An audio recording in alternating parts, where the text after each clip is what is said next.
গত মাসে উমরা করে একটু মিশরে গিয়েছিলাম। বাস্তবে একটা যা দেখেছিলাম সেটা বলি। মিশরে গিয়ে ফেরাউনের লাশ দেখতেও গেলাম পিরামিডে।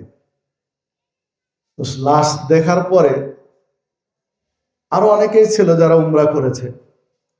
লাশ দেখার পরে সেই দিন সন্ধ্যাবেলায় নীল নদ, যাকে মিশরের দান বলা হয়, নীল নদে গেলাম নৌকায় কায়রো শহরটা দেখার জন্য। কায়রো শহরটার বুক চিরে নীল নদ বয়ে গেছে। তো নৌকায়, বেশ বড় নৌকা, অনেক লোকজন আছে নৌকাতে। আর আরবি গান ছেড়ে দিয়েছে।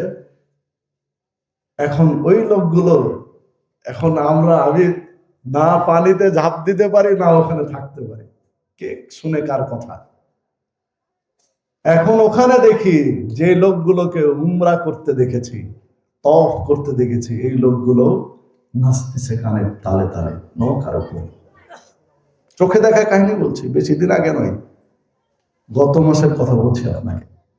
গত মাসের অক্টোবরের 3 তারিখের কথা বলছি। 1 মাস হয়েছে, আজকে 4 তারিখ। এই লোকগুলো ফেরাউনকে দেখে উমরা করে গিয়ে নাচছে নৌকার উপরে। তো ওই ফেরাউন আর এই ফেরাউনের মধ্যে পার্থক্য আছে। সম্মানিত উপস্থিতি, আল্লাহ আমাদের শিক্ষা গ্রহণ করার তৌফিক দান করুন।